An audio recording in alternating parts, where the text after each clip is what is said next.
Worldwide, we're looking at approximately 350 million people with diabetes. There's no question that we're in the midst of a diabetes epidemic. Right now, 1 in 3 Medicare dollars is spent in the care of people with diabetes. 1 in 10 total healthcare dollars is spent on people with diabetes. There's no question that this is a major problem. What in particular is the correlation with the diet and diabetes? I'm not going to get into that. Into diet? No.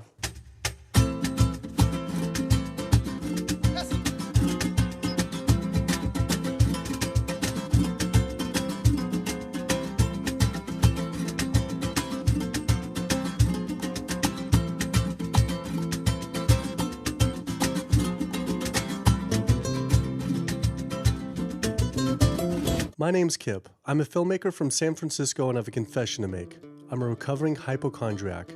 Like so many of us, I have a family history of diabetes, heart disease, and cancer. My dad had his first heart bypass at 49, his second at age 50. My grandpa died young from diabetes complications, and both my other grandpa and grandma died of cancer. I was always paranoid that I would also get one of these diseases. Like any good hypochondriac, WebMD Symptoms Checker was essentially my browser's homepage. Even in my teens, I took Metamucil every day and a daily aspirin. I read all the latest self-diagnosis books. I ate every multivitamin I could get my hands on, and I was obsessed with bodily functions. I followed all the large health organizations' recommendations for preventing disease. I exercise regularly, don't smoke, don't drink soda, get enough sleep, reduce stress, and grew up eating what I thought was a healthy diet. Until... World Health Organization this morning has classified processed meat such as bacon and sausage as carcinogenic, directly involved in causing cancer in humans. Processed meat is clearly linked to an increase in cancer. Hot dogs or bacon could be just as dangerous as smoking cigarettes. The World Health Organization had looked at over 800 studies from 10 different countries, finding a direct link to consuming processed meat and cancer. Just one serving of deli meats daily increases your risks of colorectal cancer by 18%. I had no idea that what we ate affected cancer rates, but I never felt like I had eaten a lot of processed meats until I realized that processed meat includes hot dogs, bacon, sausage, salami, ham, pepperoni, cold cuts, and deli slices, basically everything I grew up eating. The World Health Organization classifies processed meat as a Group 1 carcinogen, the same group as cigarettes, asbestos, and plutonium, and classifies red meat as a Group 2 carcinogen. Was this like I had essentially been smoking my entire childhood? If processed meats are labeled the same as cigarettes, how is it even legal for kids to be eating this way? I thought this was new information, but many of these studies have been around for 50 years. I couldn't believe I'd been eating processed meats virtually my entire life and was just now finding out how dangerous they are. Why hadn't I been hearing about it from the American Cancer Society, the largest cancer group in the nation? When I went on their website, I was shocked to see that none of this information was featured on their homepage. But even more shocking, on their Eat Healthy page, they actually encouraged eating Group 1 carcinogenic foods like processed turkey and canned meats. This is after the World Health Organization reviewed over 800 studies definitively linking processed meat to cancer. Thank you for calling your American Cancer Society. My name is Sam. I'm a cancer information specialist. How may I help you today? Hi, I was calling because I was wondering why you all recommend people to eat processed meat on your website, which the World Health Organization has classified as a Group 1 carcinogen, which is in the same class as tobacco smoking, asbestos, and plutonium. This would be like a lung association having a how to roll your own cigarette section on their website. It's kind of the same thing. But let me just place you on a brief hold because He wasn't able to answer my questions and said someone would get back with me. I had always been concerned about cancer because both my grandma and grandpa died of cancer. I wondered if things would have been different had they known the link between diet and this terrible disease. In the US, 1 out of every 4 deaths is from cancer. Oh, sweet. American Cancer Society rep confirmed an interview this week. So we just went in for the interview with the American Cancer Society rep, and the security guard said there's no interview scheduled. So I went into my phone, and it turns out last night, after I told her that the interview is going to be about the correlation between diet and cancer, she said she could no longer do the interview. After repeated emails asking why she was declining my interview to simply talk about diet and cancer, she stopped responding altogether. Why would an American Cancer Society rep not want to talk about this? I was, however, able to connect with a growing movement of doctors who are willing to talk about the link between the standard American diet and disease. And it goes beyond just cancer. I took my old trusty van, Super Blue, once again out on the road. 2/3 of adults are now overweight or obese, and we have an epidemic cascade of debilitating disease that's overcoming the country. There's no way we can sustain the current style of care with the epidemic that we're creating with our diet and lifestyle choices. The diabetes, the arthritis, the heart disease, the dementia, the obesity, the cancers are affecting about 70% of deaths. All the data is that those 70% of deaths and morbidity are largely lifestyle related and preventable. Most kids by age 10 in the U.S. already have fatty streaks in their arteries, the first stage of atherosclerosis leading to heart attacks, strokes. Here in American medicine, we operate from the disease model.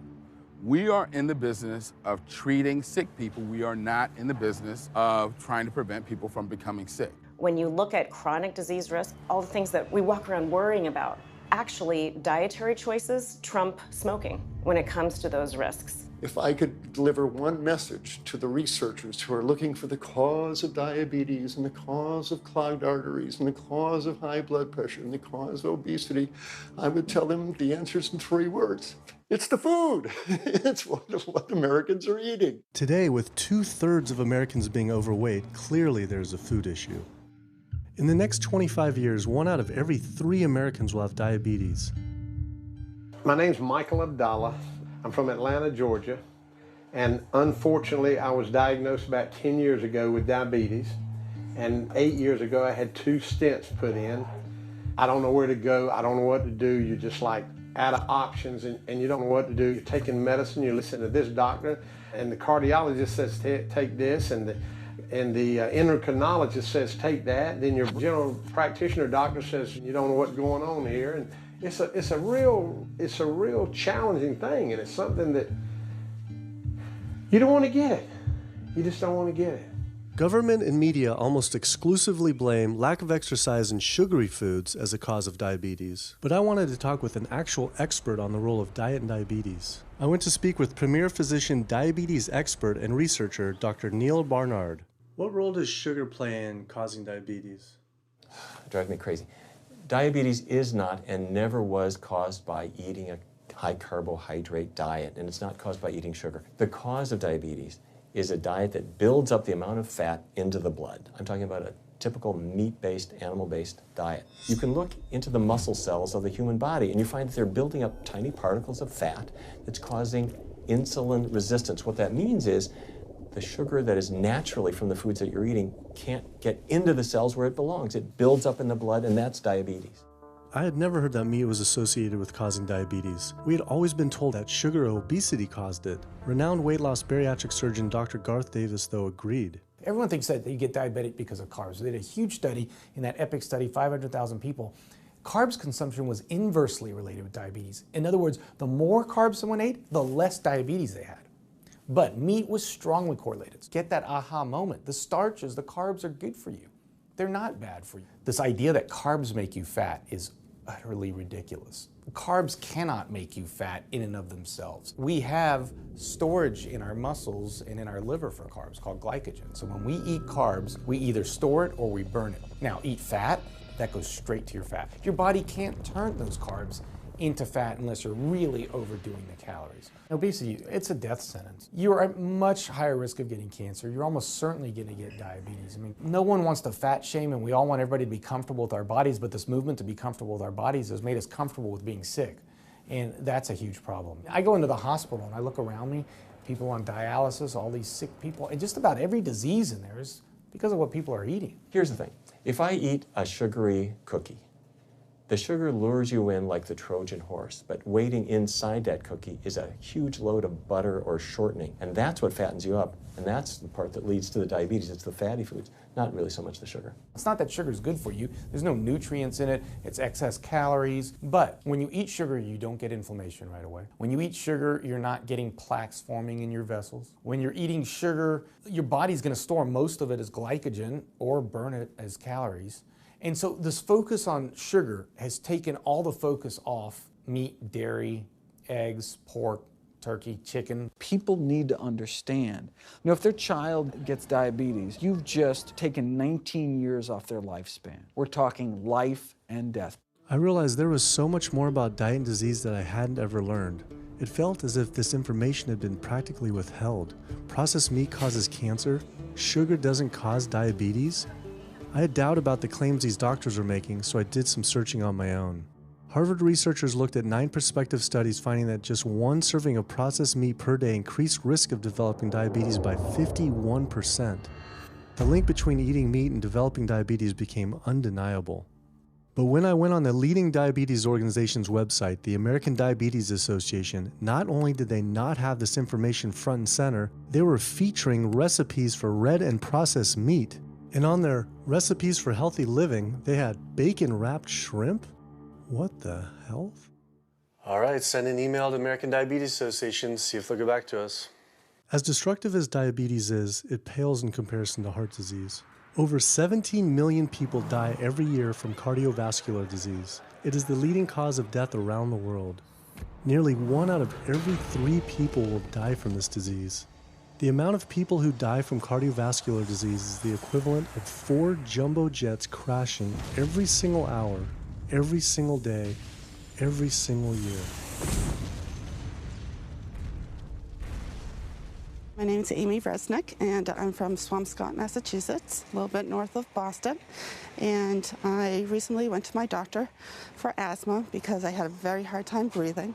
And while there, she did some blood work, and one of the tests was C-reactive protein, and on a scale there was a scale of 1 to 3, 1 being low for cardiac event, 3 being high for cardiac event, and my number was 10.82. What does that mean? That means I am on the road for a heart attack, and she said probably within the next 30 days. 30 days? 30 days, if I'm going the way I was going. I take this for my heart arrhythmia, take this for pain, oxycodone for pain, and lorazepam for stress, cyclobenzaprine for a muscle relaxer, also take Topamax and Prozac, and I also use a CPAP machine to help me breathe, and my asthma has been so bad this past year, I use it during the day as well to get some air. I am tired when I wake up. I'm tired during the day. I take a nap. I'm still tired. I can't breathe. And I know I need to make a change for my health, or else I'm not going to be here for my family. When we speak of heart disease, I would say the role of alcohol is pretty small. The role of sugar is very small too. Smoking is big, but the good news is that most people have quit or never did smoke. The problem with animal-based diet, its contribution to heart disease is huge and it is pervasive. All this expensive imaging, procedures, bypasses, medication, none of which has one solitary single thing to do with the causation of the illness. So you die of a completely benign foodborne illness that never had its causation treated. When we eat these kind of dead meat bacteria toxins, within minutes, you get this burst of inflammation within your system such that you basically paralyze your arteries. You get this stiffening of the arteries, their inability to relax normally in half. So it's not like decades down the road eating unhealthy, there'll be some damage. No, we're talking damage right then and there within minutes of it going into our mouth. Many people are given the diagnosis of Alzheimer's disease when it's not true Alzheimer's at all. The vast majority of people suffer dementia due to their tiny blood vessels in their brain clogging up up and their nerve cells being shortchanged of oxygenated blood. And guess where that blood vessel dementia comes from? Those little tiny arteries are clogging up from that steady stream of fat, cholesterol, etc. It's really quite clear from the standpoint of cancer and the standpoint of cardiovascular disease that animal protein plays an enormous role. Is chicken better? It's a question of whether you want to be shot or hung. The flesh food that I would eliminate from the American diet would be poultry, would be turkey and chicken. A brilliant advertising campaign has convinced people that, oh, it's white meat, it's healthier. The leading source of sodium in the American diet for adult is chicken. It can be labeled all natural chicken, but be injected with the salt water, I think up to 800 milligrams of sodium. Heterocyclic amines are clear-cut carcinogens, and they can form in any kind of meat as it's heated, as it's cooked. But by far the biggest source is chicken. We sent researchers into fast food and family restaurants. Not only were there carcinogens in every single restaurant, but we found them in every single chicken sample that we took. If somebody brings their family in and they're buying a bucket of chicken, nobody tells them that there are carcinogens. If you're selling carcinogens to people, you've got to warn them that they're in there. But the American Cancer Society encourages people to switch from red and processed meat to chicken. Why would the American Cancer Society tell people to switch from eating one carcinogenic food to another, when a Harvard University study showed that men with prostate cancer who eat large amounts of chicken increased their risk of the disease progressing 4 times? The number one dietary source in America of cholesterol is chicken because of the volume of chicken. You know, chicken's become grilled chicken and organic chicken. It's machismo, but it has nearly as much cholesterol per gram as red beef. So just on sheer volume, it's the number one source. Yeah, eggs being close behind. I'd never really thought about eggs much. I just thought of them as a standard part of a healthy diet. But then I found a study suggesting that eating just 1 egg a day can be as bad as smoking 5 cigarettes per day for life expectancy. The yolk of a hen's egg is the most concentrated glom of saturated fat and cholesterol. It is made to run a baby chicken for 21 days with no outside energy. It is pure fat and cholesterol. And when we put that into our bloodstream, it coats our red blood cells. Our blood gets thicker and more viscous. It changes our hormone levels. It raises our cholesterol levels. There's nothing healthy about eating the yolk of the egg. But I thought cholesterol and saturated fat wasn't an issue anymore. You know, these saturated fat studies that have come out trying to vindicate saturated fat, this is a campaign by the dairy industry, right? Number one source of saturated fat is dairy. It's not meat. 2008, the global dairy industry got together at a meeting and explicitly, read their agenda, was to neutralize the negative impact of milk fat by regulators and medical professionals, unquote. So what did they do? They funded studies. The main study that started the whole saturated fat media craze was funded by the National Dairy Council.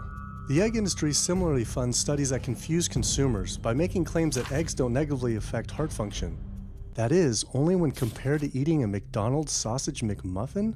So what they're really saying is that eating eggs is just as bad as eating a McMuffin. When you eat foods like beef or steak or a processed meat, a hot dog, you're not just getting saturated fat. You're also getting other additional toxins that are in that food. There's heme iron, carcinogens, processing chemicals. This is all a lot more complicated than just looking at saturated fat. You know, the strategy is not on making their products any safer. The strategy is to just try to confuse the public, to introduce doubt. You know, there's a famous tobacco industry memo. It's called "Doubt is Our Product." That's all they had to do. They didn't have to convince Americans that smoking was healthy, right? They just had to introduce doubt. Then they would win. If there's just enough controversy, people kind of throw up their hands, I don't know what to eat. Confusion is their game. I really don't think people thought what they ate led to heart disease. They think, oh, it's genetic, my parents had it. And I don't think people really think that what they ate led to diabetes. I think, oh, my parents had it, I was gonna get it. And certainly cancer, they don't think that way. People have bad lifestyles that they've inherited environmentally. They've been exposed to a certain way of eating and living that they've carried on into their adulthood, passed on to their children. That is why they go on to develop the same diseases that their parents and grandparents may have had before them. But it is not inevitable. Even if you have a genetic predisposition, doesn't mean it's going to necessarily manifest. And what determines whether it manifests or not may be those epigenetic variables, the things that you can control, the environmental factors, the dietary factors, the lifestyle factors. So we can actually change the expression of genes, tumor-suppressing genes, tumor-activating genes, by what we eat, what we put into our body. So, you know, even if you've been dealt a bad genetic deck, you can still reshuffle it with diet. I had always thought that I would develop heart disease at a young age because both my dad and grandpa had heart attacks. I was taught that they were genetic, but their heart attacks probably had less to do with genes and more to do with their diets high in meat. That's why when I went on the American Heart Association's Heart Healthy Recipes page, I could not believe they had an entire section on beef recipes.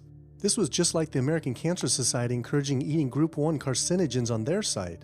Meatloaf, pork loin, steak on your recipe list? Are you kidding me? It's like this menu is trying to give people heart attacks. At your website, we noticed Heart Healthy Recipes, and we were kind of bewildered by why there's a bunch of recipes on, a whole section on beef recipes, and there's also a section on egg recipes when there's such a strong link between beef, red meat, and heart disease. I honestly don't know because I don't do that, I guess. That's not what I do. Another organization rep that wasn't able to answer my questions, but he said that he'd have someone get in touch shortly. I was, however, able to talk to the president of the American College of Cardiology, Dr. Kim Williams. So the American College of Cardiology is a 47,000 member and growing organization with a dedicated mission to reduce heart disease and to improve patients' lives. And if you look at the incidence of hypertension and diabetes and mortality in men, they actually get reduced as you go higher and higher in terms of how much you restrict animal products. What about fish? So fish is a little different. You've got the 4 worries, which is PCBs, mercury, saturated fat, and cholesterol. And the cholesterol is all over the place.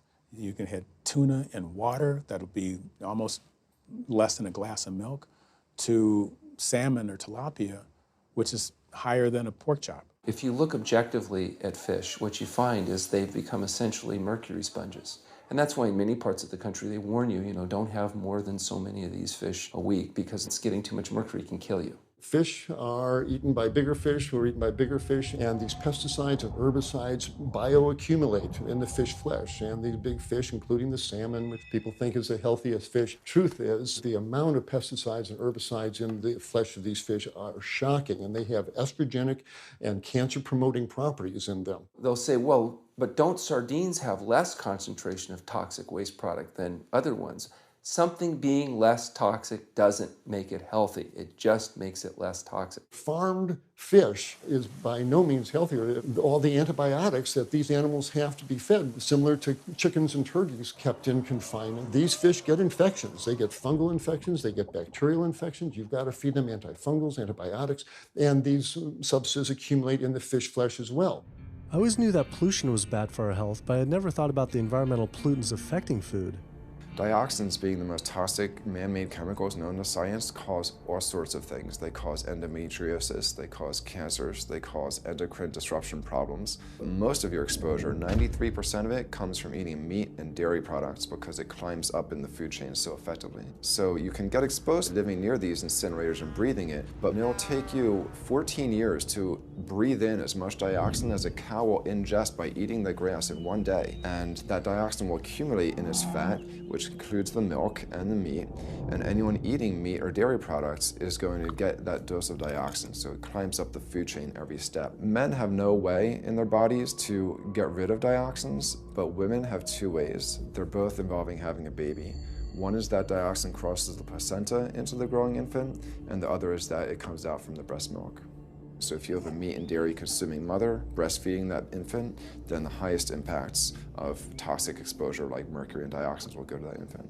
Pregnant women are told, oh, certain types of fish should be avoided. But what about all these other animal products which are introducing, imagine as the fetus is developing, introducing these very harmful toxins which create reproductive abnormalities, developmental problems, and hormonal issues right as the child is developing, the most critical stage of development. It does make you worry when people say, don't you want to have a little bit of milk because you're pregnant? Don't you want to have some fish because you're pregnant? Who do you think is going to get the chemicals that are in that? All these environmental toxins and toxins from the feed that they're being fed accumulate in their tissues and are released into the mother and unfortunately to the child when you eat these products when you're pregnant.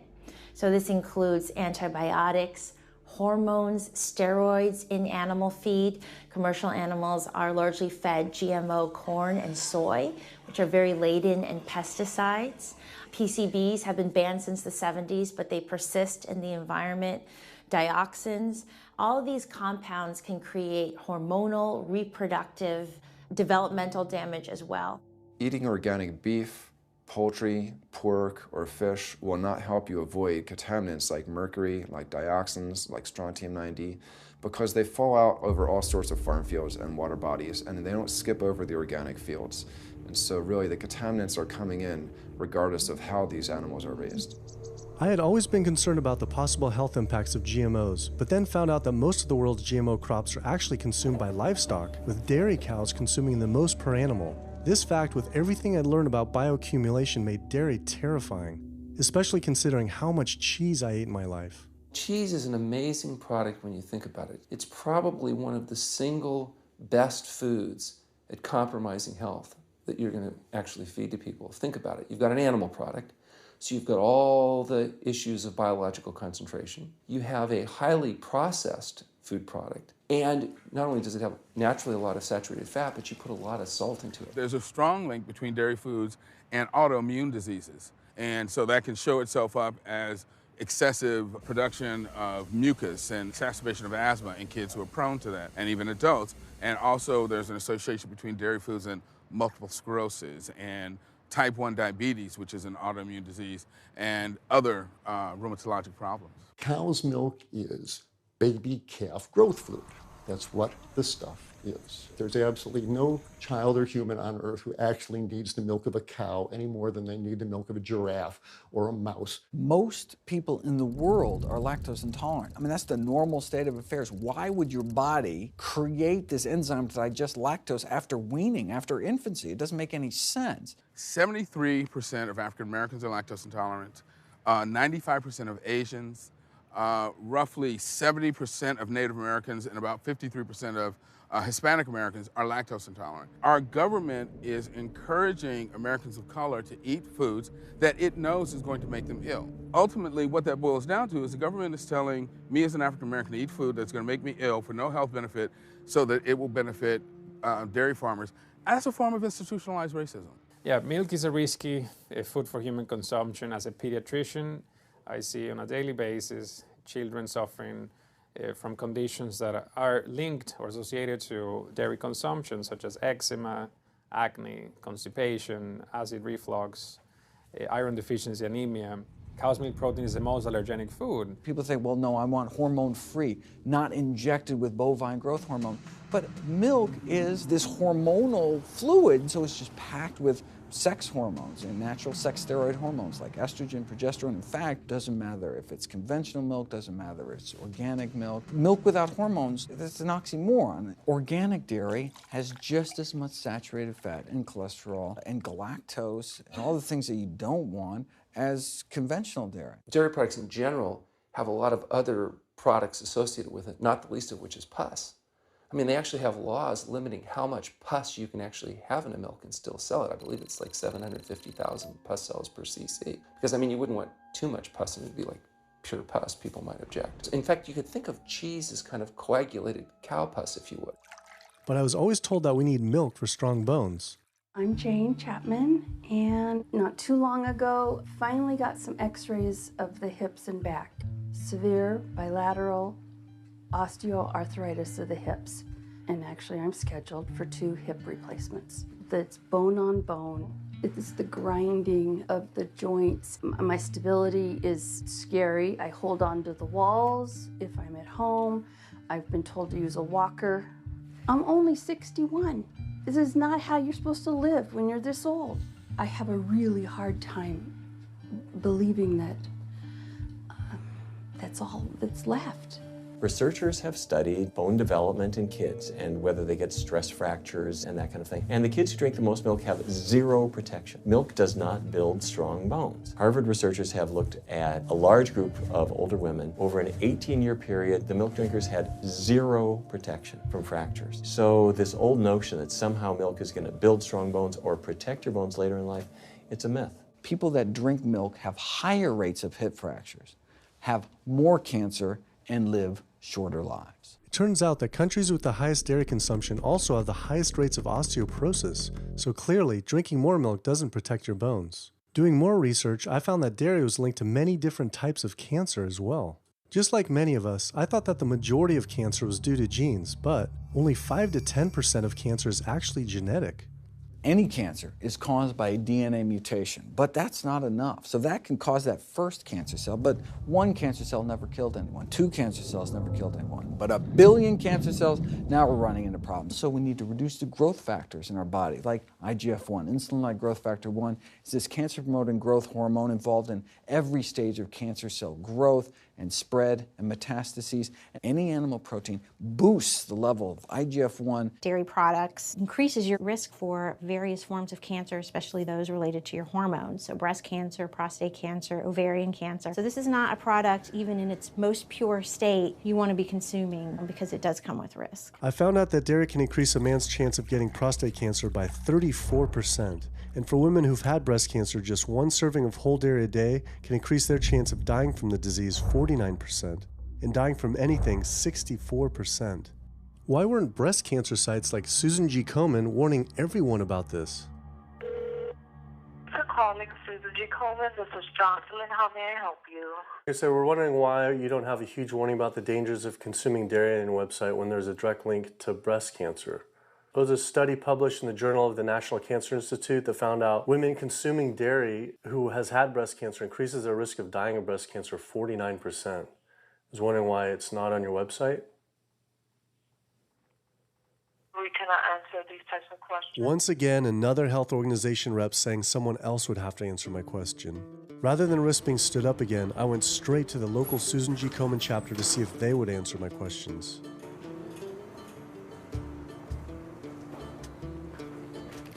They didn't want to answer my questions in person either, and told us to stop filming, but promised they would connect me to the national office directly. Susan G. Komen's Pink Ribbon campaign had done a lot to raise awareness for breast cancer, although it was confusing to see pink ribbons on dairy yogurt containers.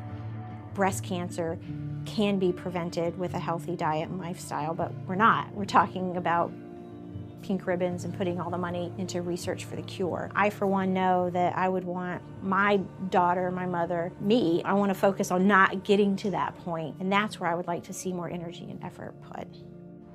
I had been a hardcore cheeseaholic virtually my entire life, despite the risks, but like so many others, I seem to have been addicted to it.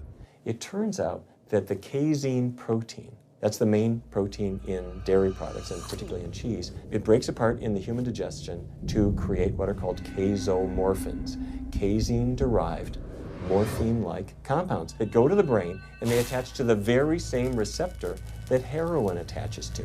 Don't get me wrong, they're not as strong as that, but they are strong enough to make you come back again and again and again, despite the fact that you're gaining weight, you're more unhealthy than you've ever been, but that cheese just calls out to people. Casomorphin may play a role in SIDS, in sudden infant death syndrome, may play a role in autism. This is one of the reasons why we don't want infants drinking milk from cows. Human breast milk has 2.7 grams of casein per liter, compared to 26 grams per liter for cow's milk. That's practically 10 times more. No wonder it's so addictive. This talk about addiction made me think about all the drugs animals are fed. I went to the headquarters of the Center for Food and Safety, the nation's leading FDA government watchdog group, to see how concerned we need to be about drugs in our food. So that we know of, there are at least 450 different drugs that are administered to animals, either alone or in combination. These drugs are given to animals for a variety of reasons, very, very few of which are actually beneficial to consumer health. We've got drug companies that work real hard to make sure they can sell lots of drugs to people raising cows, pigs, and chickens. The pharmaceutical industry sells 80% of all the antibiotics that it makes in the United States to animal agriculture. Antibiotic residues are found in meat, other antimicrobials are found in meat, there has been ractopamine found in meat, there's been hormones found in meat. So right there you're talking about 4 different drugs. It could be, in the same piece of meat. The pharmaceutical company is supposed to show the safety of animal drugs. They're not really testing to see what the impacts of these drugs are on humans. They're really looking to see what the impacts of these drugs are on animals. When we try to get information on some of the health studies and the environmental studies, from federal agencies, we get back page after page of blacked out information because the company claimed confidential business information. Consumers have no idea what is in the products that they consume. So how sick something makes me and how bad it pollutes the environment is a secret for a company. In the animal agriculture industry, as in the tobacco industry, these companies really have a vested interest in making sure that the public doesn't have information about their effects and what risks are really posed to consuming them. You have this system where animals are living in their own waste. They're living next to animals that are sick or even dead, and they're stuck in cages with these animals. The bacteria tends to spread, so that the pathogens that are being created in these filthy conditions are breeding resistance to antibiotics, and the public are becoming exposed to those. We already have people dying from salmonella and other things that you eat. We're having about 3,000 people die every year in the United States. That's more than the number of people that were killed in 9/11 in the Twin Towers in New York. If we had some terrorist organization killing 3,000 people a year, we would be all over it. The antibiotic-resistant bacteria deaths that we have, on top of that, you get 20,000 people dying a year. That's 7 9/11s every year. Can you imagine if that many people were being killed by some terrorist group in the United States every year? We would find them. You know, the World Health Organization has said we're nearing a post-antibiotic era in medicine. You'll be at risk in minor surgeries to have a fatal infection. You'll be at risk going to the dentist if you have a tooth extracted. Or it'll be like Civil War medicine. You get an infection in your leg and you cut your leg off. So you have this very dangerous situation. By crowding these animals in, they become a perfect engine for generating a new flu virus that can come out into the community. If you lived near a swine spray field, not even the CAFO, but the waste disposal field, you were 3 times more likely to have a MRSA infection. You can't see how it impacts the average person's life in Duplin County, North Carolina, and not be a little upset about it. From an environmental standpoint, from a community standpoint, from all other aspects, North Carolina, we're in a state of emergency. We've already had bouts of swine flu, or H1N1 as they prefer to refer to it. That particular swine flu incident was originated on a farm here in North Carolina. There's approximately the same number of hogs in North Carolina as there are people. Between 8 to 10 times the amount of feces is produced by a hog, an adult hog, as compared to an adult human. 10 million pigs in North Carolina produce the waste equal to 100 million humans. This is the equivalent of the entire U.S. eastern seaboard flushing their toilets into North Carolina. But there is no waste treatment. The pigs' waste falls through slats in the floors of the sheds they are forced to live in. It is then pumped into giant waste pits, which leach into rivers and streams, and is pumped out unfiltered onto fields, further polluting the environment and neighboring health. When you go back and you look at where these hog facilities are located, there's a disproportionate number of them that are located near communities of color, low-income communities. It is definitely a human rights issue. My sister, she have asthma, and you know, her brother, he have asthma. He's 3, and we don't know what she might have.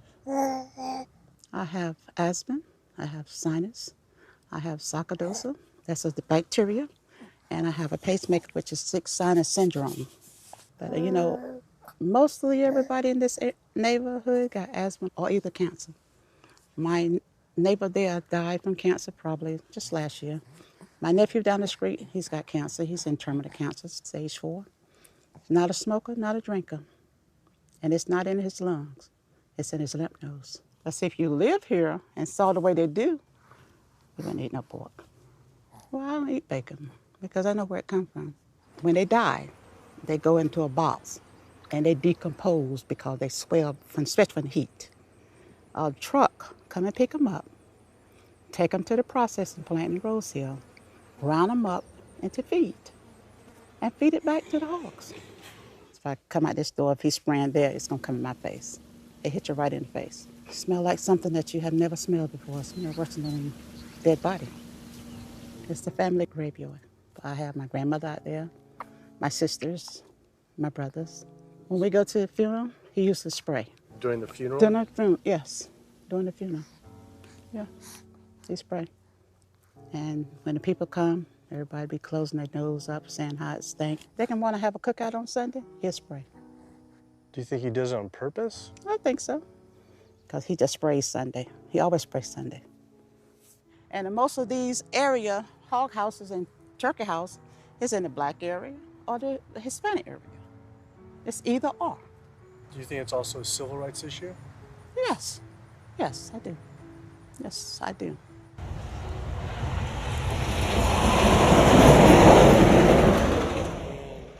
There have been times in the past that I have gotten ready on the Sunday, gotten ready to go to church and come out, and the smell was so strong that I had to go back and regroup because it got in my clothes and I just couldn't go to church smelling like hogs, you know. I just couldn't do it. So I don't think the government cares. They care more about corporations than do people, individuals. And they're going to keep on, they're going to put more chickens in this state. This is the feast season. You're in capital of the world right here in North Carolina. My state. Look, there's a blue line stream right here come into my property almost, and the Contentney Creek right here. I've seen that blue line stream now filled with feces and urine from that hog pen, and they can say, well, we feed the world. They're not interested in feeding the world. They're interested in making money. You take the money away from them, they'll let the folks starve. Because if you want to feed the world, you can feed the world with more corn, using corn and wheat and stuff like that, and you can meat. Meat is a luxury item. When we're doing things that hurt other people, we're wrong. But a lot of good people will sit there and eat bacon knowing that it's causing someone else to be very unhappy. I woke up the next morning to find the Burden River had experienced another massive fish kill from the pollution running off hog farms. Tens of thousands of fish were washing up on shore. All this talk about health, I realized that I was only focused on personal health. But health started to mean so much more to me. It was about health of my family and our communities. I couldn't under good conscience support an industry that I knew was harming others. Pollution from animal agriculture isn't just an issue in North Carolina, though. Raising animals for food produces more greenhouse gases than the entire transportation sector. It is a leading cause of rainforest destruction, species extinction, ocean dead zones, and freshwater consumption.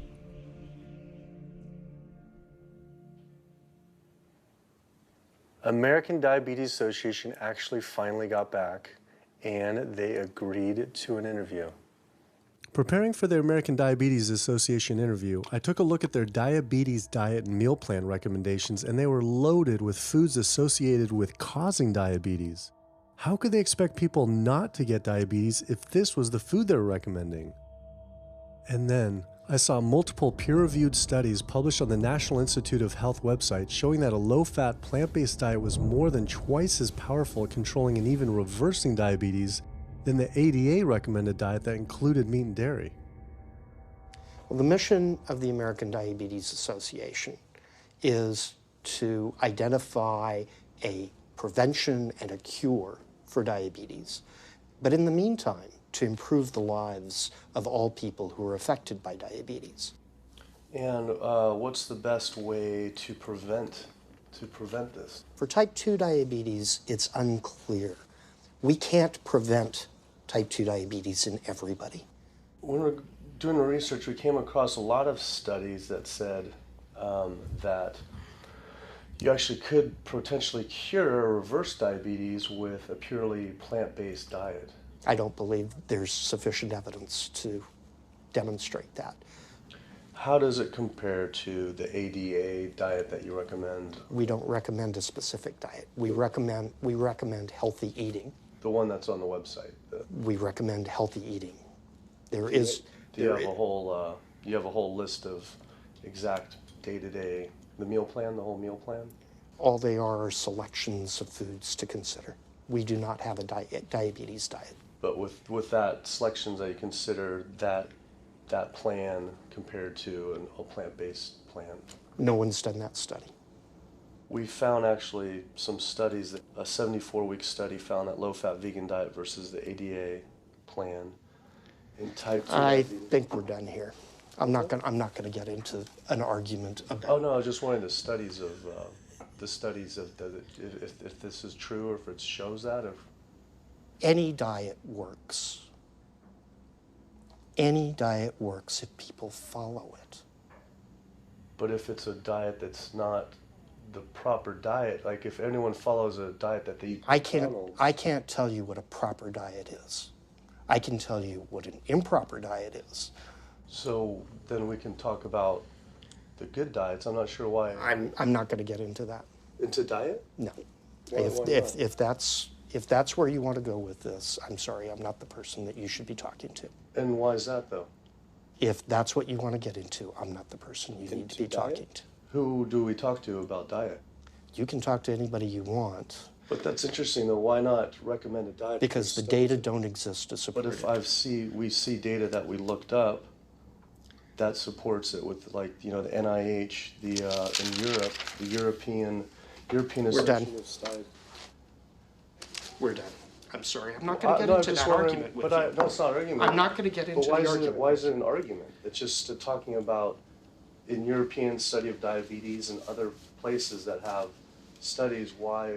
There are lots of studies. Why is it even an argument? There are lots of studies in the literature, many of which have never been replicated or, frankly, are wrong.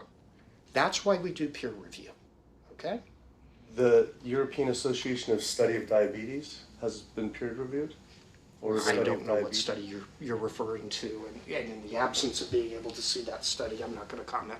I could show it to you. I'm sorry, I don't have the time for that. I just don't understand why it's an argument, though. Okay.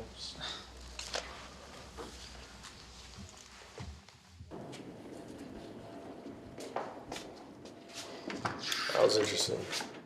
What he wanted to talk about was people living longer with diabetes. But once you mention eliminating diabetes or prevention, oh, whoa, now you cross the line. Prevention and cure, whoa, let's not go there. Not only did Dr. Ratner, the chief medical officer of the American Diabetes Association, not want to talk about diet, but the fact that he had such an emotional reaction to my question made it feel I was digging into something that he didn't want uncovered. I had always thought there was no prevention for type 1 diabetes, but then I did research and came across countless studies referencing the link between exposure to dairy at a young age and type 1 diabetes.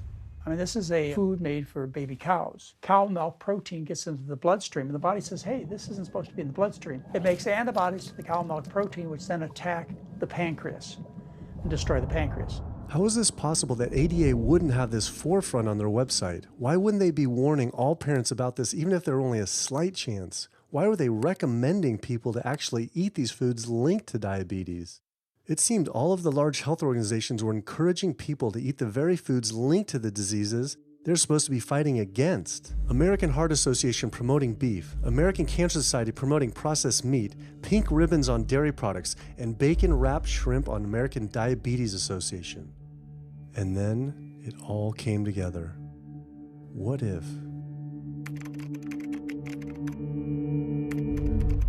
And there it was. The American Diabetes Association was taking money from Dannon, one of the world's largest dairy yogurt producers, Kraft Foods, makers of Velveeta processed cheese, Oscar Mayer processed meats, Lunchables processed kids meals, and Bumblebee Foods, makers of processed canned meats. American Cancer Society was taking money from Tyson, one of the world's largest meat producers, and Yum Brand, owner of Pizza Hut, KFC, and Taco Bell. Susan G. Komen was supposed to be fighting breast cancer, was corporate partnering with KFC, Dietz Watson Processed Meats, and Yoplait Yogurt. And the American Heart Association was probably the most disturbing of all, taking hundreds of thousands of dollars from the beef industry, poultry, and dairy producers, and millions from fast food and processed food manufacturers. Every single one of these organizations was taking money from meat and dairy companies that are associated with the causes of these diseases. This would be like the American Lung Association taking money from the tobacco industry. I was sick of not getting answers, so I went to the headquarters of these organizations myself. We have to speak to someone in person. There's millions of people dying from the foods that they're recommending people to eat. I wanted to find out why Susan G. Komen had accepted $35 million from Yoplait when their products can increase a woman's chance of dying from breast cancer 49%. And ask American Cancer Society if taking money from KFC and Tyson was the reason they promote eating meat. But every one of these organizations declined to be interviewed.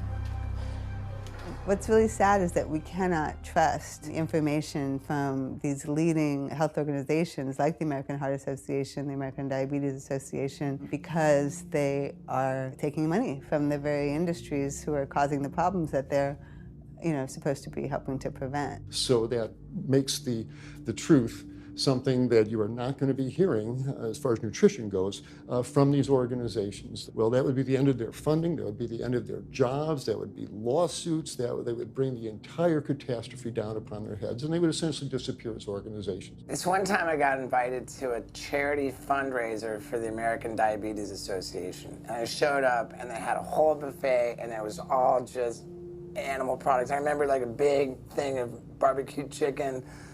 And I was like, I stormed out. I said, like, serving chicken at a diabetes event is like serving alcohol at an AA meeting. It just doesn't make sense. We had scheduled to film an interview with a prominent surgeon, but before we could get inside the building, the hospital's media relations manager stopped us. Actually, I understand that Dr. said that you could film here today, but unfortunately that's not going to be able to happen. I know that he advocates for patients changing their diets, but the hospital makes money off these surgeries, and the reality is he does too. So we can't do anything that's going to negatively impact the hospital, so unfortunately you're not going to be able to film here today. I was sickened by how open she was about the hospital being more interested in profits than people's health. But it wasn't just this hospital or these organizations. Even the US government is involved too. Every 5 years, the U.S. Department of Agriculture creates dietary guidelines for Americans. The committee who writes these guidelines has been made up of individuals who have received money from McDonald's, the National Dairy Council, the American Meat Institute, the National Dairy Board, the National Livestock and Meat Board, the American Egg Board, Dannon, candy and sugar companies, Coca-Cola, and Anheuser, just to name a few, which means we are getting our dietary recommendations from the very industries that are killing us. And when the USDA, makes a pyramid or a power plate every 5 years for the American public, they're going to guarantee that on that plate are going to be foods which, when consumed, will result in millions of Americans perishing. The USDA, which is supposed to be protecting us, has two missions. It's supposed to protect us, and it's supposed to protect the producer. And guess what? When those two come head to head, they usually choose the producer. In internal documents uncovered by Dr. Greger, the USDA admitted that eggs cannot legally be called nutritious, low-fat, part of a balanced diet, low-calorie, healthful, healthy, can't say it's good for you, or even safe. Yet they still promote these products to the American people through federal checkoff programs. If you ask somebody if they've heard of the checkoff program, the odds are they haven't, although daily they are seeing the messaging that these programs produce. So checkoff programs are responsible for the messages that we see on TV, on the internet, on bus billboards and magazines that say things like, milk, it does a body good, or milk life, beef, it's what's for dinner, pork, be inspired, the incredible edible egg. The dairy checkoff program gave $12 million to Domino's to just market cheese-heavy products. And this is the USDA, this is the government. If you've seen those ads for the Pizza Hut pizza, the stuffed crust, or a pound of cheese, those are all government advertising schemes for the industry. How can we put more cheese on beef? How can we put more milk in a coffee? Things like that to just drive consumption of these just unbelievably unhealthful products. So McDonald's, for instance, has 6 people staffed full-time, according to records we've found, whose salaries are paid for by this government program, but funded by the producers who are regulated by it. And these 6 people sit there at McDonald's headquarters and just come up with ideas. Triple cheese decker McCheese muffin stuffed bacon cheese slider? With extra cheese? Nice. Yes. You don't think of it on a day-to-day basis that these are government programs. The Wendy's bacon double cheeseburger, government program. The steak fajita at Dunkin' Donuts, government program. You would just never think that this just pure garbage from a food standpoint is coming from a federally funded program. That's one of the things that makes checkoffs so incredibly creepy, is that it is our government telling us, eat more beef, drink more milk, eat more cheese, eat more pork. One of the very effective ways that the dairy industry promotes its products is to reach children because kids are impressionable, they're going to be consumers for their entire lives, and you might as well get them while they're young. So dairy spends at least $50 million promoting its products in public schools throughout the country with posters with people with milk mustaches and messages like milk, it does a body good, or milk life. Targeting young people, right? The tobacco industry had to keep replacing their customers who are dying with new customers. The meat industry knows they have to target young people. That's why we have these foods in schools and marketing messages at a younger and younger age for kids to get hooked on all the wrong kinds of foods. So there's all kinds of parallels. School districts where processed meats are all over the place. Maybe it's going to be bacon on the menu, sausage, hot dogs, or pepperoni pizza. Any of those things are processed meats, and those are pretty much the worst of the worst with a direct link to colon cancer. And yet you have every day in the schools meal items with processed meats. If the Surgeon General puts warning labels on tobacco because of their cancer risk, why aren't the same warning labels on meat? Based on the publicly available data, we know they spend at least $557 million promoting their goods through checkoff programs. We know that they spend at least $138 million lobbying Congress. We expect that they spend a good deal more than that in figures that simply aren't publicly disclosed. The industry's lobbying power is so strong that they can create laws and push through legislation that doesn't benefit Americans in any way, such as ag-gag laws that criminalize whistleblowing or photographing abuses by this industry. Activists in the U.S. can be charged as terrorists for disrupting the profits of any business that uses animals under the Animal Enterprise Terrorism Act, to the even more ridiculous ones like cheeseburger laws. A cheeseburger law is a law that says a plaintiff cannot recover against a manufacturer, distributor, or retailer on the theory that the food made the plaintiff obese or caused an obesity-related disease. Cheeseburger laws are a direct response to a problem that the tobacco industry has had. Big Tobacco has paid $400 billion to state Medicaid programs. Cheeseburger laws proponents say, we don't want to see the same kind of thing happen to the meat and dairy industries. The fact that these laws are based on a model template called the Common Sense Consumption Act is actually ironic, because what they're saying is, you, the consumer, should have the common sense to know that our food is bad for you. I've often typified the meat industry to people who maybe don't understand its power and reach, as it's got all the money of big tobacco and big pharma, and it has the personality of the National Rifle Association. So any little thing that comes up, man, they beat it to death. Robert Martin wasn't exaggerating. When the profits of the egg industry were threatened by egg alternative company Hampton Creek Foods, extremely disturbing emails were uncovered by Ryan Shapiro and Jeffrey Light. We uncovered documents demonstrating the American Egg Board considers Hampton Creek, quote, a crisis and major threat to the future of the American egg industry. The American Egg Board considers a successful egg replacer company to be such a threat that they joke on their government email addresses about murdering the CEO. In internal government emails with the heads of the egg industry, they suggest having the CEO of Hampton Creek, Josh Tetrick, murdered, including a menacing email from the executive director of the American Egg Board.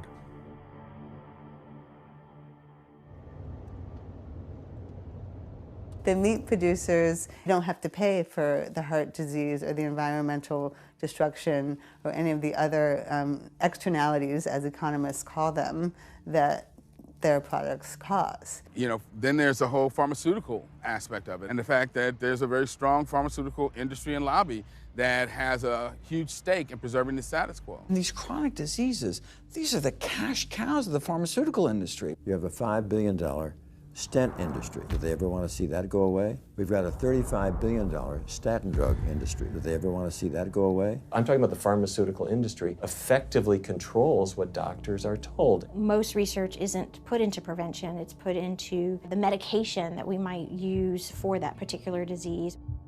I'm on 2 different high blood pressure medicines, 6 asthma type medicines, even after 4 years of shots. And then another medicine to help take care of side effects from some of those medicines. I'm on high-level antidepressants, a couple of different pain meds for my back and hips. I'm taking about 16 drugs, not counting the insulin in the morning. I take insulin morning, insulin night, 32 to 34 units of insulin. Lantus to be exact. Some of these meds are for diabetes. This is for peeing. I have to use this for my prostate, and then I have to use this for the heart, and I have to use this for blood pressure. And it's just on and on and on and on. The doctors are telling me this is what I've got to do for my whole life, and it's frustrating, and it's very stressful, and I don't know how long my liver is going to last taking all this stuff. Under conventional medical treatment, whether it be for autoimmune disease or even conditions like high blood pressure or diabetes, you're told that you have to take drugs, and not just for a week or a month or a year. You're told you have to take drugs forever. You're guaranteed that if you follow your doctor's advice, you'll be sick forever. You'll never get well. That's the guarantee. Because the strategies are all about manipulating the symptoms, not dealing with the underlying cause. You come in with that diagnosis, you get a bunch of pills that have nothing to do with the disease causation, or you get these procedures that have nothing to do with disease causation. It's a deception to say this pill will help you unclog your arteries, this one will save you from a stroke. No, it doesn't. The people who take the statins, etc., they still get their heart attacks, they still get their strokes. This is not reverse disease. This does not make plaques smaller. This is a fraud of massive proportions. In the US, treating chronic disease such as heart disease, cancer, and diabetes is a $1.5 trillion industry. That's the GDP equivalent of the 10th richest country in the world. I went back and dug deeper into the health organization's funding, and there it was again. These organizations were accepting millions of dollars from pharmaceutical companies that are making billions of dollars from the very same diseases these health groups are supposedly trying to end. It seemed like a major conflict of interest, unless ending these diseases isn't really the goal. The pharmaceutical industry spends more money on lobbying than any other single industry. Just like animal agriculture, they are so powerful they write their own laws that have had activists imprisoned to silence them.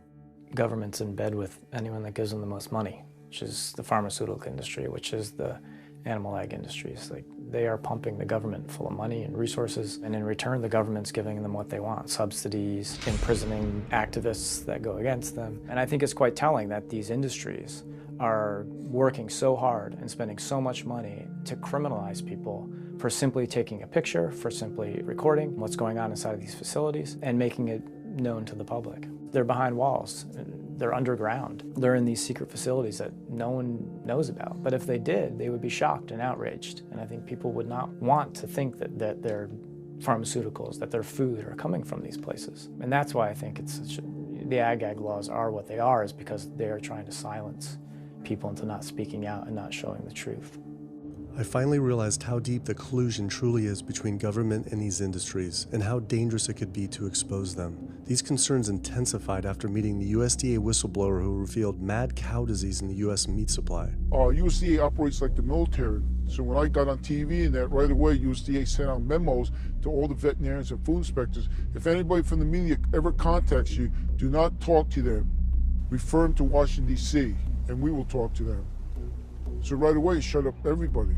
American public should be very concerned about this, what's going on with USDA. Here in the United States, we have at least 4 cases of mad cow disease, but I'm almost positive there's more cases than that, but the government isn't looking for it. So what you're saying is that there could be already mad cow disease in humans. Right, and I think a lot of it was misdiagnosed. With the Alzheimer's or dementia, it takes several years, you see the progression, but to make it easier, these doctors just sign off on it as dementia or Alzheimer's without actually taking a biopsy of the brain to see if it's that, or is it actually a prion disease like Creutzfeldt-Jakob disease or mad cow disease. Do you think it's safe to eat meat? I personally don't think it's safe to eat it because of the fact how the line speeds are increasing, and also our inspectors are not well trained enough.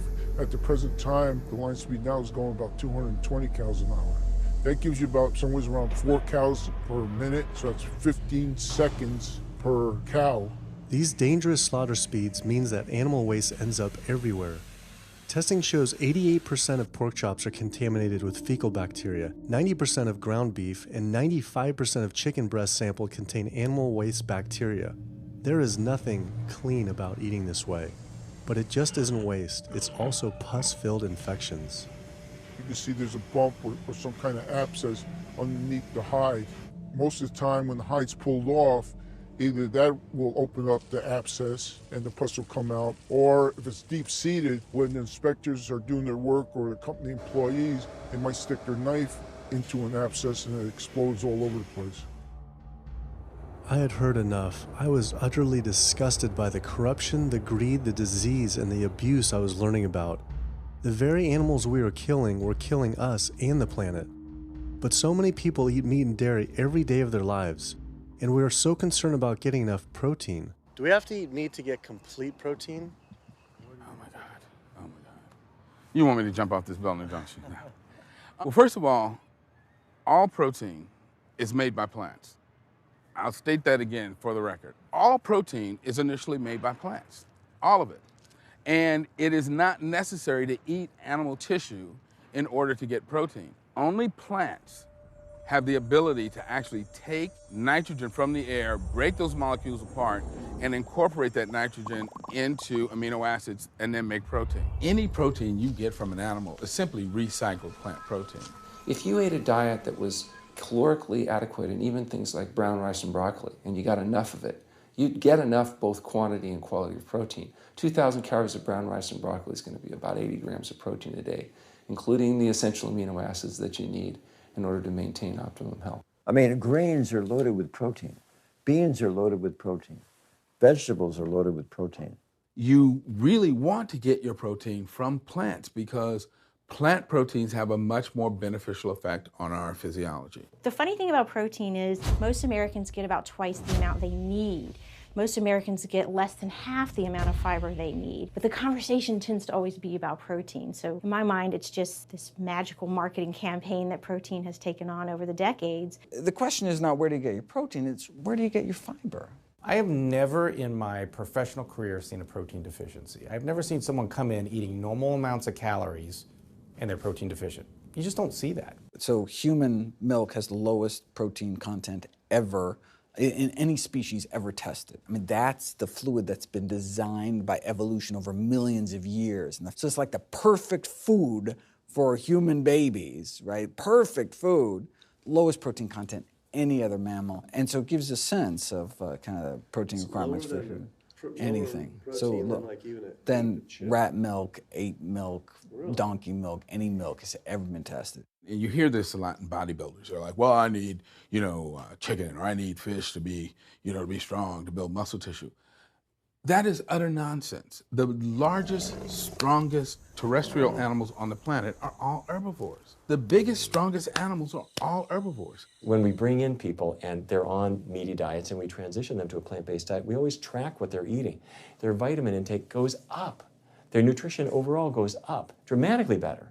And these same people might worry in advance, will I get the nutrition that I need on a plant-based diet? The fact is, you're not getting the nutrition you need on a meat-based diet, and you're going to get dramatically better nutrition on a plant-based diet. For an average-sized guy like myself, I need about 56 grams of protein a day. That's optimum. Probably I really need 30 to 40 grams a day. Diets that are really high in these protein create diabetes, create heart disease, create cancer, create the diseases that I'm treating on a daily basis. But this is the opposite of what all the high-protein diet fads say. The food you eat determines the bacteria that live in your gut.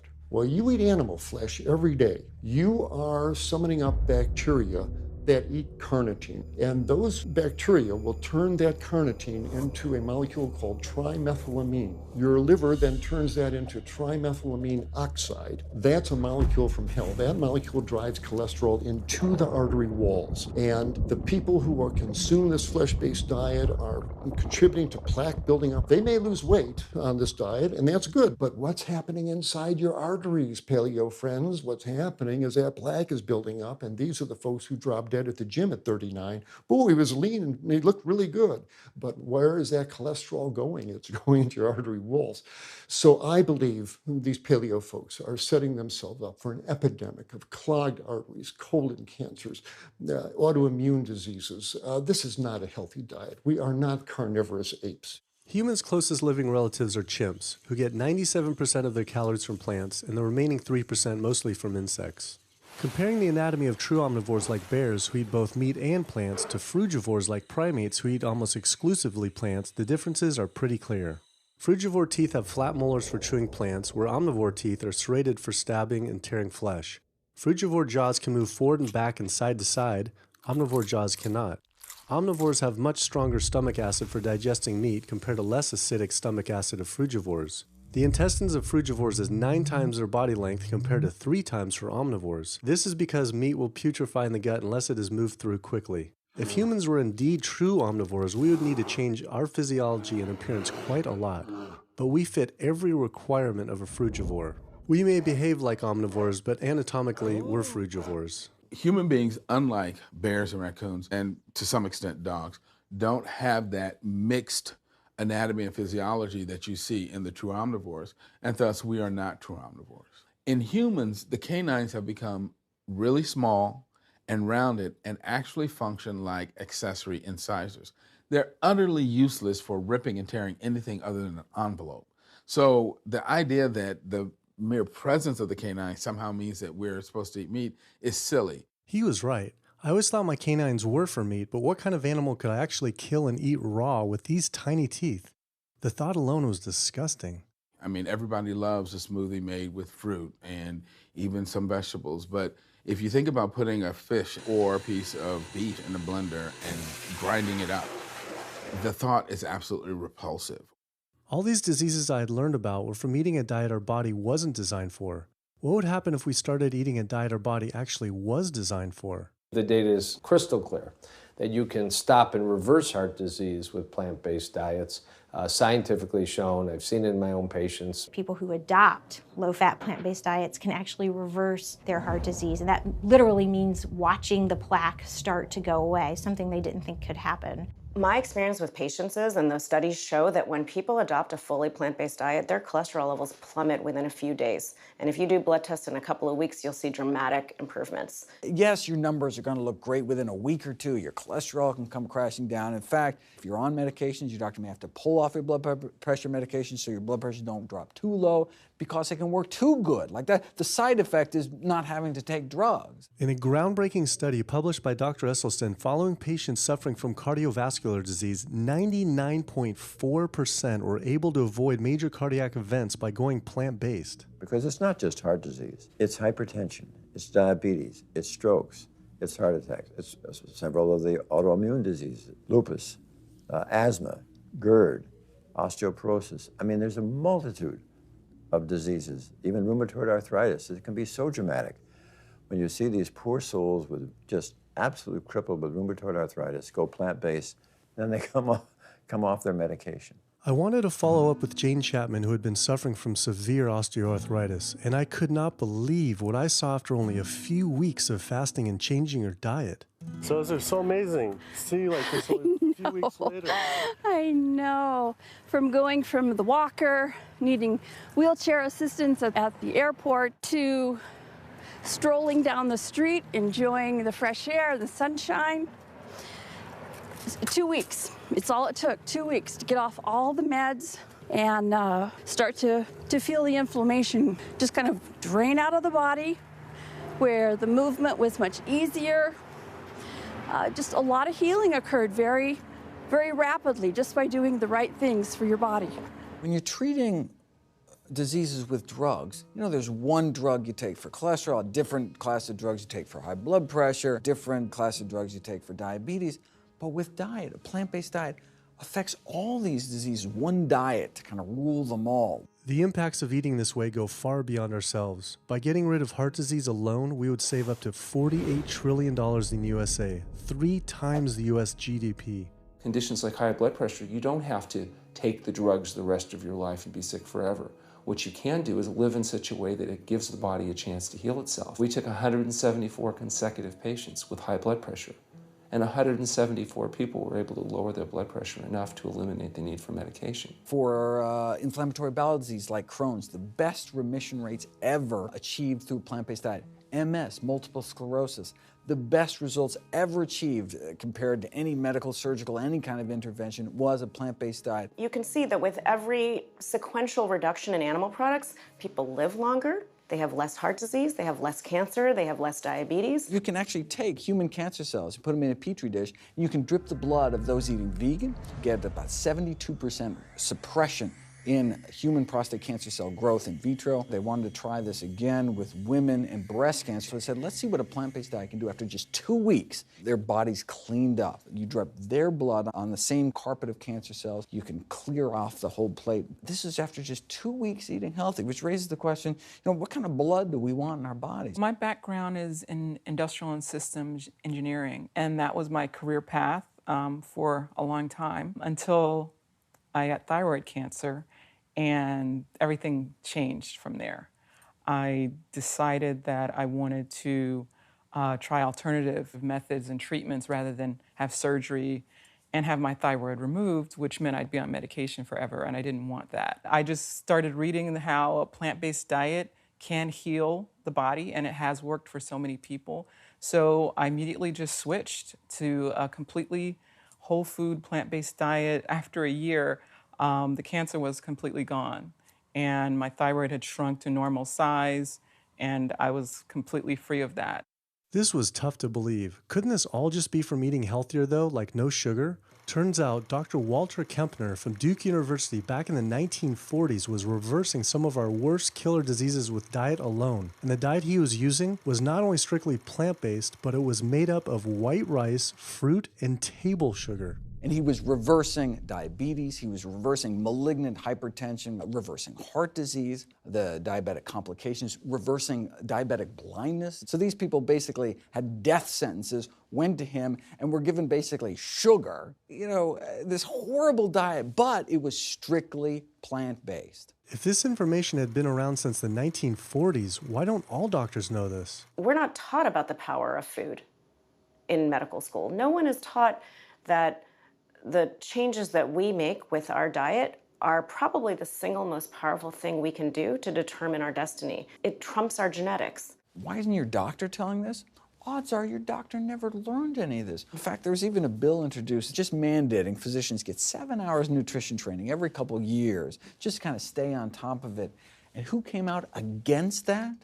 The California Medical Association. Even the family physicians, the surgeons, all the mainstream medical groups came out opposed. It's 7 hours, that's a lot, even if it's over 1 4-year period. So they're not just kind of neutral, but they're actually actively opposing nutrition education. Ironically, when patients come to doctors with questions, they assume that the doctor knows something about nutrition, and so it's kind of a double whammy that doctors haven't been taught much about nutrition. Why don't we hear about this from dietitians when nutrition is their entire specialty? Turns out the American Nutrition and Dietetics Association puts out nutrition fact sheets written by the industries themselves. The industries pay $20,000 per fact sheet and explicitly take part in writing them.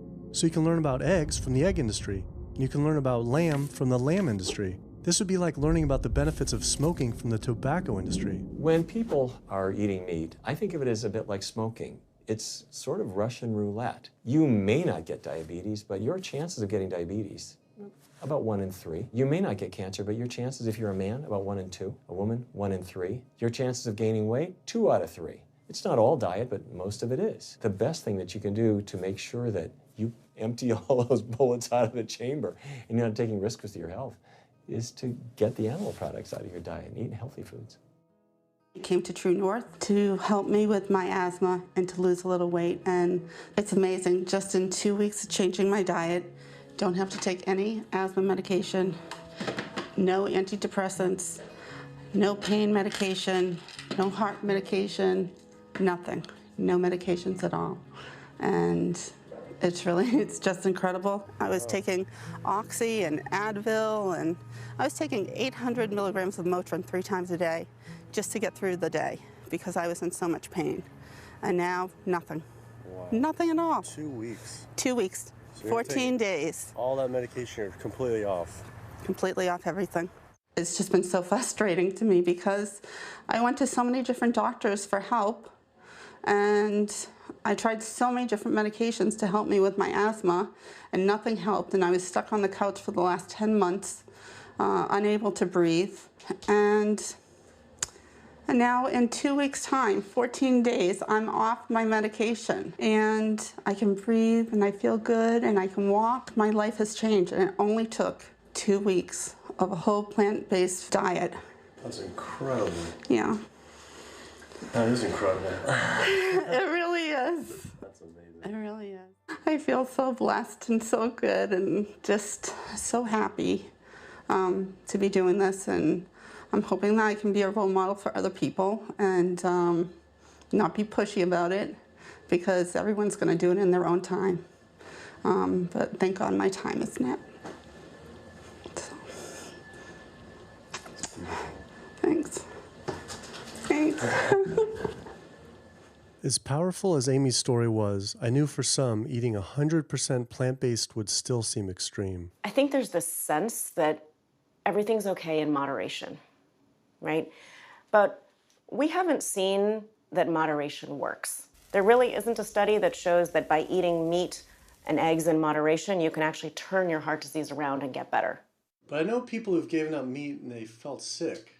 Yeah, it's unlikely that anybody's symptoms are caused by a dead, decaying flesh deficiency. The lack of highly processed animal food products in the diet is not going to be associated with the causal factor about why they're sick. There is going to be a reason why they're not feeling well, but that's not going to be one of them. So I've had people go vegan and they come back to me and they're like, I'm hypothyroid and my doctor says I'm hypothyroid because plant-based diet makes you hypothyroid. I'm like, so what does your doctor tell all his meat eaters that are hypothyroid?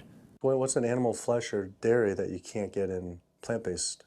Cholesterol, heterocyclic amines, E. coli. You know, if you think about it, there is nothing in an animal-based diet that you can't get in healthier form somewhere else. The only other vitamin is vitamin B12. It's not made by plants, not made by animals either, made by little microbes that blanket the earth. So because the way we live in our sanitized world, unless you're eating bacteria-contaminated foods, we need to get a source of B12 from somewhere. And so the healthiest, cheapest, safest source is to get a vitamin B12 fortified food or vitamin B12 supplement, not to get it from meat and dairy. What about people who say they have to eat meat for their blood type or their genes?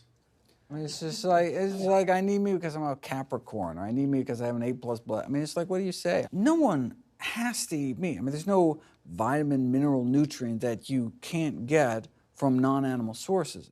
Valentine's Day, I decided to go vegan and give up all meat, which was never in my thoughts in a while, million years, but I've heard so much success from people that are vegan.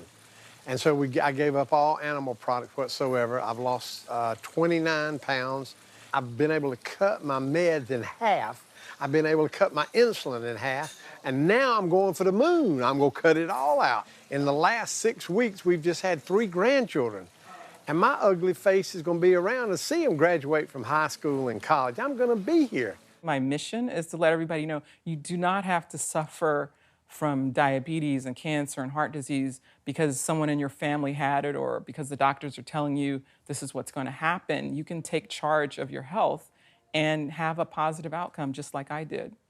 The reason I'm so committed to this is, my grandmother had diabetes, and I didn't know what I know now about healing the body. And if I did, I feel like she could have lived at least a few years longer.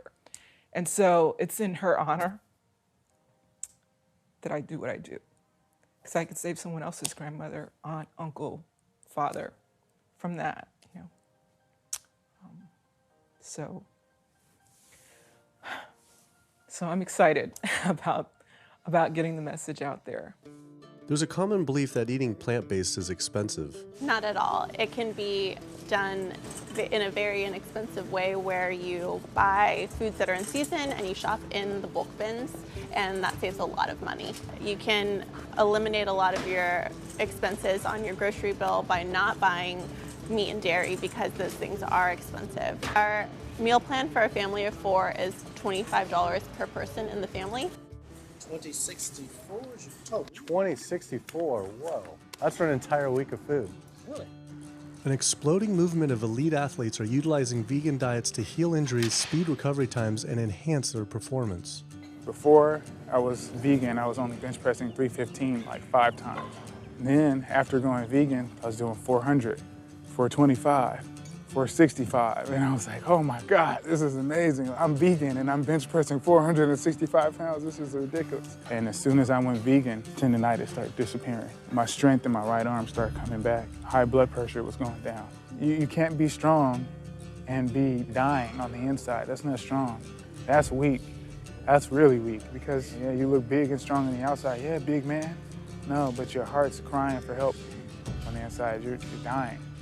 I'm a professional parkour athlete, a two-time world freerunning champion, and more recently I got into Ninja Warrior where I'm captain of Team Europe as we won USA versus the world. For something like Ninja Warrior and parkour specifically, you really need to have a good strength to body weight ratio. So I was carrying mass that I really didn't need. And when I went vegan, I lost 15, 20 pounds. I was more agile, I was more efficient, more stamina in my body. Just that extra bit of pop that I didn't have before, it just gave me that extra strength. So this is a very vibrant way to live. It can enhance you as an athlete. For me, 100% better athlete than I was before. It unlocked a whole new chapter of my training. The science is there, the health is there, the athletes are there proving that you don't need to eat dead animals to be strong, to be healthy. I started working out when I was 47 years old. All the muscles you see, I gained as vegan. I gained 15 pounds of muscles on my body, eating all plant-based vegan foods. All the aches and pains in my body, it just went away. Because I'm not ingesting so many inflaming foods, the acidic foods that animal products are. Gorillas, rhinos, and elephants, they all get their muscles and strength from eating plants. That's what I do. I travel all around the world for my surfing, and I've always been able to eat vegan. I feel like if you want something, you can make it happen. I just don't make any excuses. I would never not be vegan now that I know all the benefits and now that I know how it feels to be vegan. Every aspect of my life has been improved by adopting this lifestyle. I feel better, I perform better athletically, I sleep better, my energy with my kids is better, my focus at work is better, everything is better. My skin cleared up, kept myself trim for 9 years now doing this. All I can tell you is that I felt and I continue to feel better than I ever felt before. My friend Jason Lester and I were the first people to do this challenge called Epic 5, which entailed doing 5 Ironmans on 5 Hawaiian islands in under a week. An Ironman is a 2.4-mile swim followed by a 112-mile bike and then running a marathon, 26.2 miles after that. So we did 5 of those in a row on 5 different islands in a little under a week. Yeah. You almost die? Yeah. Where'd you Didn't get die. So I guess the famous question, where did you get your protein in there? From plants.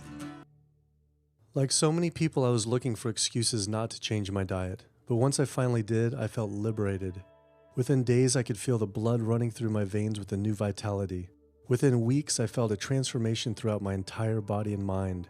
Not only could I survive on a purely plant-based vegan diet, I could thrive. I felt amazing. I competed in my first marathon in 6 years, training half the amount and beat my personal record by 23 minutes. Less than a month later, I did my first full Ironman. Although I could possibly get away with eating a little bit of meat and dairy without ill effects to my personal health, I could no longer willingly support an industry I knew was causing so much suffering to communities, families, and all life on the planet. A whole new world opened up. I felt whole again, connected to a greater sense of what true health is, and where true health doesn't end with me, but begins with us. If people adopted a plant-based diet, the changes we would see in our individual health, in our national health situation, and in this physical environmental world we live in would be so profound. I mean, today, you can say, I'm not going to eat that stuff anymore. It's one thing that I can do myself personally to make a difference.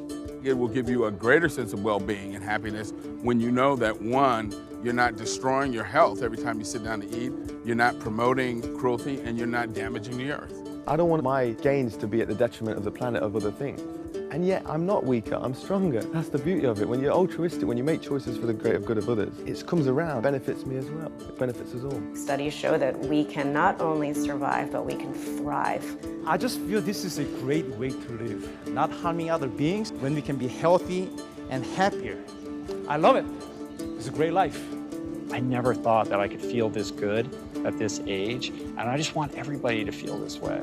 I feel like a 20-year-old. I'm almost 50. Nothing tastes as good as healthy feels, basically. And so the choices that we make every single day, day in and day out, around our food, has the capacity to bring us true health and optimal wellness, not just individually, but collectively, as a species and for our planet.